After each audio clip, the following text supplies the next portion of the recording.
Hello people, आज है 13 सितंबर और प्रीलिम करंट अफेयर्स के नए वीडियो के साथ वी आर बैक। एंड जैसे कि आप सबको पता है कि हमारे कुछ कोर्सेज चल रहे हैं प्री एंड मेंस के रिलेटेड, तो you can always subscribe to them.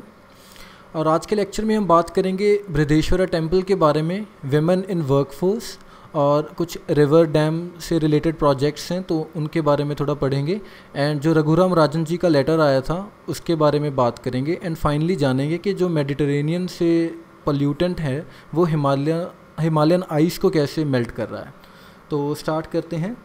Brihadeeswara temple, जो कि राजा राजेश्वरा टेम्पल भी बोलते हैं इसको, थांजावुर में लोकेटेड है और लॉर्ड शिवा को डेडिकेटेड है। ये द्रविड़ा स्टाइल में बना है और राजा चोला वन जो किंग थे उन्होंने बनाया था। And part of UNESCO world heritage site भी है।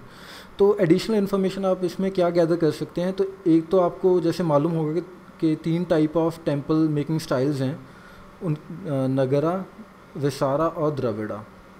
तो इन सब के बारे में आप डिफरेंसेस वगैरह देख सकते हैं। नेक्स्ट अपने पास सोसाइटी में है विमेन इन वर्कफोर्स।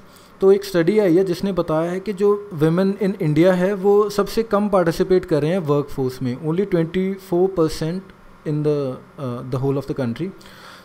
तो विद इंडिया ग्रोइंग इकोनॉमिकली, तो वो क्या बता रहे हैं कि जैसे जैसे इंडिया ग्रो कर रहा है इकोनॉमिकली वैसे वैसे जो विमेन की पार्टिसिपेशन है वो कम हो रही है वर्कफोर्स में। और ये हो कब रहा है, जब जो एनरोलमेंट रेट है गर्ल्स का हायर एजुकेशन में वो इंक्रीज़ हुआ है 2007 से 2014 में। ऑलमोस्ट 7% इंक्रीज़ के बावजूद जो है वो विमेन अपना वर्कफोर्स में पार्टिसिपेट नहीं कर रहे। और स्टडी क्या बताती है कि जितनी वेल ऑफ फैमिली है उतने ही चांसेस कम हैं कि वो अपने घर की विमेन को अलाउ करेंगे to pursue a career. And इसका एक और जो रीज़न है वो बताते हैं कि फाइनेंशियल जो इंडिपेंडेंस है विमेन की वो नहीं हो पाती इसी कारण, क्योंकि वो जॉब्स नहीं ले रहे। और इसी कारण वो क्या है कि एक जो फेलिंग मैरिज है उसमें स्टक होकर रह जाते हैं क्योंकि फाइनेंशियल इंडिपेंडेंस नहीं है उनके पास। नेक्स्ट हमारे पास जो दूसरी स्टडी है वो वुमेन सुसाइड को लेकर है। तो बता रहे हैं कि जो सुसाइड हो रहा है बेसिकली 37% जो ग्लोबली वुमेन सुसाइड कर रहे हैं, जो 100% विमेन सुसाइड कर रहे हैं, जो मान लीजिए, तो 37% वो इंडिया में ही आकर हो रहे हैं सबसे ज़्यादा। और जो एज है वो 15 to 39 ईयर्स की विंडो है, ये मोस्टली इसी में हो रहे हैं। एंड ये 25% से बड़े हैं 1990 से। और ये कुछ स्टेट्स हैं अपने पास, आंध्र प्रदेश, कर्नाटका, तमिलनाडु एंड तेलंगाना। तो इनमें जो सुसाइडल रेट है वो सबसे ज़्यादा है। एंड ये जो डेटा गैदर किसने किया है, India state level disease burden initiative. तो you can always Google it कि ये इनिशिएटिव और हमें क्या क्या बताता है और किसका ये इनिशिएटिव है, कौन कौन इसमें पार्टिसिपेटिंग बॉडीज़ हैं। नेक्स्ट हमारे पास जियोग्राफी में है पोलावरम प्रोजेक्ट, जिसका कि नाम इंदिरा सागर प्रोजेक्ट भी है। मल्टीपर्पज़ इरिगेशन प्रोजेक्ट है गोदावरी रिवर पे, और इसके जो रेजरवॉयर का स्प्रेड है वो छत्तीसगढ़ और उड़ीसा में भी है। जैसे कि हम देख रहे हैं छत्तीसगढ़ और उड़ीसा का ये जो इसका सारा कैचमेंट एरिया है। तो इसको नेशनल प्रोजेक्ट स्टेटस अकॉर्ड किया है। नेशनल प्रोजेक्ट स्टेटस है क्या, इसकी 3 आगे क्लासिफिकेशंस हैं कि किस किस प्रोजेक्ट को बोलेंगे। एक तो जब वो इंटरनेशनल प्रोजेक्ट जहाँ usages of water is required by a treaty, यहाँ बाय आएगा, और where planning on an early completion is necessary. तो वो रिवर प्रोजेक्ट्स या डैम्स जिसमें हमारी या तो किसी पड़ोसी देश के साथ कोई ट्रीटी है या वी वांट कि वो प्रोजेक्ट अर्ली जब बहुत जल्दी कंप्लीट हो जाए, तो उसको हम नेशनल प्रोजेक्ट स्टेटस अकॉर्ड करते हैं। और दूसरी क्लासिफिकेशन है इंटर स्टेट प्रोजेक्ट्स की, which are dragging on due to non resolution of issues. तो अगर कुछ इंटर स्टेट में इश्यूज़ हैं, जैसे कि हम पंजाब हरियाणा का ले सकते हैं SYNL पर, तो उस पर अगर कोई प्रोजेक्ट बनना हो रिवर इलेक्ट्रिसिटी बनाने को, तो हम उसको भी क्लासिफाई कर सकते हैं नेशनल प्रोजेक्ट्स में कैटेगरी में। तीसरा है इंट्रा स्टेट प्रोजेक्ट, अगर कोई स्टेट के अंदर ही प्रोजेक्ट हो जिसका कि एरिया जो है 2 लाख हेक्टेयर या उससे ज़्यादा हो और उसका कोई दूसरी स्टेट के साथ रिवर शेयरिंग डिस्प्यूट ना हो, तो उस प्रोजेक्ट को भी हम क्लासिफाई कर सकते हैं नेशनल प्रोजेक्ट स्टेटस में। तो नेक्स्ट हमारे पास है शाहपुर कंडी डैम प्रोजेक्ट जो कि पंजाब में है, एंड मैं आपको शायद बताना भूल गया, ये है आंध्र प्रदेश में है ये प्रोजेक्ट। नेक्स्ट जो हमारे पास है शाहपुर कंडी प्रोजेक्ट है, ये गुरदासपुर डिस्ट्रिक्ट पंजाब में लोकेटेड है, और इसको क्यों बनाया जाना था, to utilize fully the water of Ravi as per Indus water treaty with Pakistan. और ये बेसिकली डाउनस्ट्रीम है रंजीत सागर डैम के, जिसको कि थीन डैम भी बोलते हैं, और इसको भी नेशनल प्रोजेक्ट स्टेटस जो है वो हासिल है। तो मैप में आप देख सकते हैं कि ये रंजीत सागर डैम लेक है, और नीचे यहाँ कहीं बनना है शाहपुर कंडी प्रोजेक्ट। अब ये क्यों न्यूज़ में है, क्योंकि पंजाब और जम्मू एंड कश्मीर गवर्नमेंट के बीच में एग्रीमेंट हो गया है इसके जो इलेक्ट्रिसिटी बनेगी और वाटर यूजेज को लेकर। तो क्या हुआ था, पहले 2004 में जब अमरिंदर सिंह की गवर्नमेंट ने पंजाब वाटर का कुछ एक्ट पास कर दिया था कि वाटर शेयरिंग को लेकर पंजाब ने यूनिलेटरली डिक्लेयर कर दिया था अपना रिवर वाटर शेयरिंग को लेकर, एक एक्ट पास किया था गवर्नमेंट ने। तो उसी के चलते जो है वो जम्मू कश्मीर गवर्नमेंट ने विड्रॉ कर लिया था इस एग्रीमेंट से, क्योंकि उनको वाटर शेयरिंग थी जो रंजीत सागर डैम से, उसके कुछ कंसर्न्स थे। तो उसी का आज न्यूज़ में आया था कि अब एग्रीमेंट हो चुका है। नेक्स्ट हमारे पास पॉलिटी एंड इंटरनेशनल रिलेशंस में है क्रिमिनल केसेस अगेंस्ट एमएलएज। तो आज न्यूज़ आई थी कि सुप्रीम कोर्ट ने स्टेट्स को बोला था, स्टेट गवर्नमेंट्स को, कि अपने जो भी एमपी एंड एमएलएज हैं उन पर जो भी क्रिमिनल चार्जेस हैं उनका एक ब्यौरा दे वो गवर्नमेंट सुप्रीम कोर्ट को। लेकिन 25 यूटी एंड स्टेट गवर्नमेंट्स ने अभी तक कोई रिपोर्ट नहीं फाइल की इसकी कंसर्न में। तो हमारे पास जो इशू है वो GS2 में, GS पेपर 2 के रिलेटेड ये क्रिमिनलाइजेशन ऑफ पॉलिटिक्स को लेकर है। तो इसके कुछ ये केसेस थे, जैसे lily Thomas case 2015, Dinesh Goswami committee की कुछ रिकमेंडेशन है इसी कंसर्न में, और सेक्शन 8 है RPA एक्ट 1951 का, और एक लोक प्रहारी रीसेंट केस है, एंड एक सेक्शन 29C1A है। तो आप क्या कर सकते हैं, इन सब को थोड़ा डिटेल में देख लेना, क्योंकि आगे जो क्रिमिनलाइजेशन ऑफ पॉलिटिक्स है उसमें ये थोड़ा डेटा हम स्प्लिट कर सकते हैं अगर कुछ क्वेश्चन आ जाए तो। नेक्स्ट रघुराम राजन जी की जो एडवाइस आई है अपनी इकॉनमी को लेकर, तो उन्होंने कुछ पॉइंट्स हाईलाइट किए हैं, जैसे flaws in the banking architecture. तो उन्होंने बताया है कि जो हमारे जो बैंकिंग सिस्टम है वो कोई इंसेंटिव ही नहीं दे पा रहा बैंक हेड्स को, ताकि वो अपने NPAs ट्रांसपेरेंटली बता पाएँ। और अगला उन्होंने बताया है कि 3 जो मेजर सोर्सेज हो सकते हैं फ्यूचर में ट्रबल के, एक तो मुद्रा क्रेडिट है, एक किसान क्रेडिट कार्ड, और credit guarantee scheme for MSMEs। तो उन्होंने कंसर्न क्या बताया है कि ये जो इनफॉर्मल सेक्टर है, पहली बात तो आप इसमें जब लोन्स देंगे तो वो बहुत सारे लोगों को आगे डिस्ट्रीब्यूट करते हैं, बहुत मतलब कम क्वांटिटी के लोन्स। जैसे जैसे हमने कल पढ़ा था स्मॉल बैंक्स के केस में कि 50% जो लोन्स हैं वो 25 लाख से कम होने चाहिए। तो जो लोन लेने वाले होंगे वो बहुत ज़्यादा क्वांटिटी में हो जाएंगे।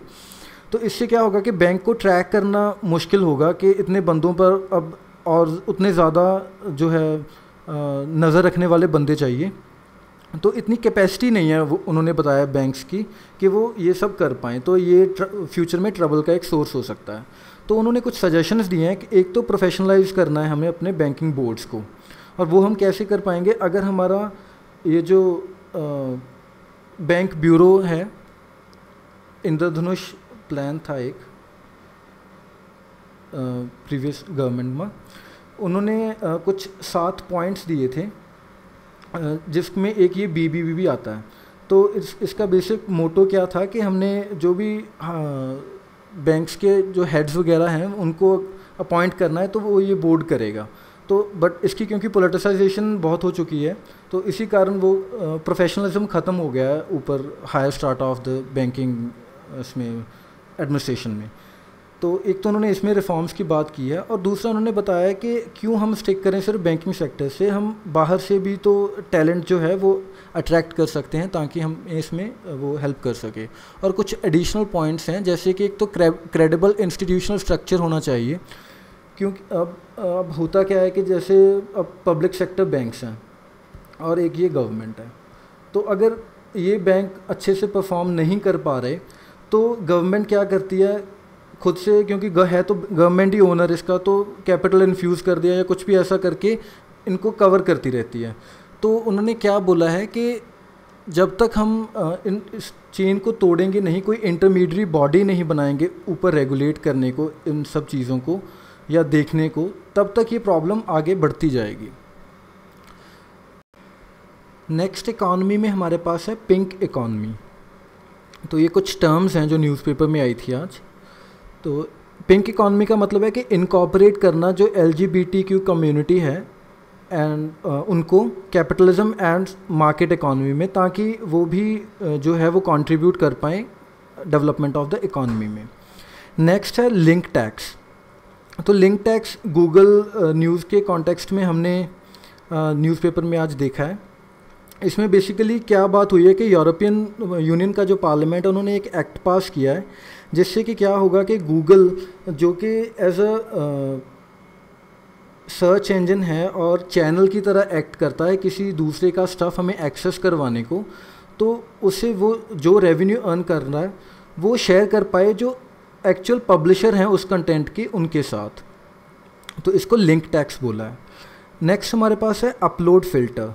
अपलोड फ़िल्टर का बेसिक कॉन्सेप्ट ये है कि हम एज अ यूज़र अगर कुछ अपलोड कर रहे हैं चीज़ और वो चीज़ कॉपीराइट जो इश्यूज़ हैं उनको वायलेट कर रही है या कॉपीराइट्स को वायलेट कर रही है, तो जो वो प्लेटफॉर्म होगा जिस पे हम अपलोड कर रहे हैं, फ़र्ज़ कर लीजिए ट्विटर या फेसबुक, तो उस कंपनी को कोई ब्रंट ना सहना पड़े लीगली, तो उसके लिए हमने ये एक अपलोड फ़िल्टर के कॉन्सेप्ट को इंट्रोड्यूस किया।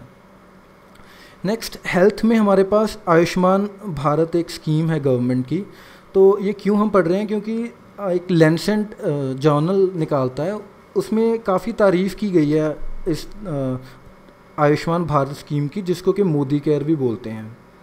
तो उन्होंने बताया कि कैसे मोदी जी पहले प्रधानमंत्री हैं जिन्होंने हेल्थ के इशू को इतना गंभीरता से लिया है। तो इसके दो कंपोनेंट्स हैं, एक तो हेल्थ एंड वेलनेस सेंटर्स बनाने हैं हमने 1.5 lakh through out the nation, और दूसरा है नेशनल हेल्थ प्रोटेक्शन मिशन, जिसको कि प्रधानमंत्री जन आरोग्य योजना भी बोलते हैं।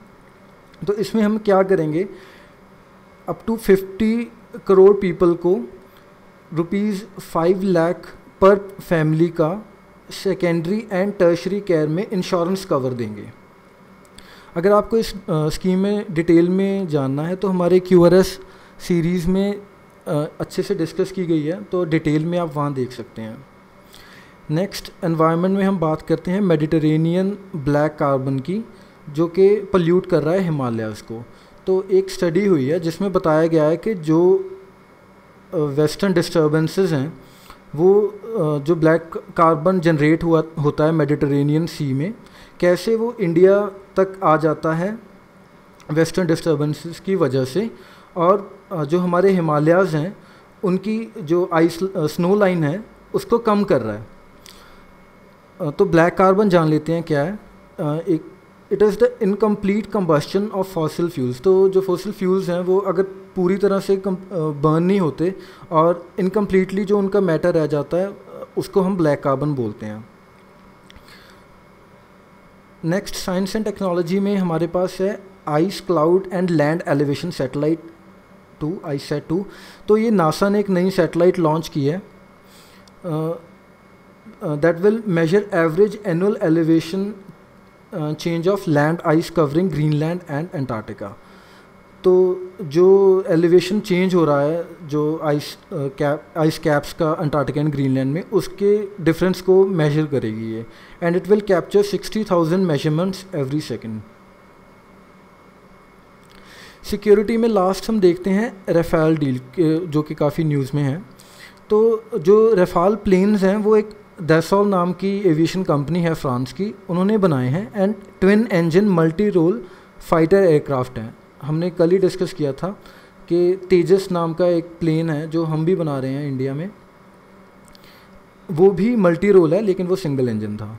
तो ये हम क्यों डिस्कस कर रहे हैं, क्योंकि एक स्पाइक मिसाइल है जो कि इंडिया इज़राइल के साथ मिलके बना रहा है, और उसको जो इज़राइली कंपनी है उसका नाम राफेल एडवांस्ड डिफेंस सिस्टम है। तो कंफ्यूज मत हो जाएगा राफाल और राफेल में। एंड जो स्पाइक मिसाइल है वो fire and forget anti tank guided missile है। तो एंटी टैंक मिसाइल हमारे पास पहले भी है, नाग है उसका नाम, नाग एंटी टैंक मिसाइल है जो हमारे पास इंडिजिनसली डेवलप्ड है।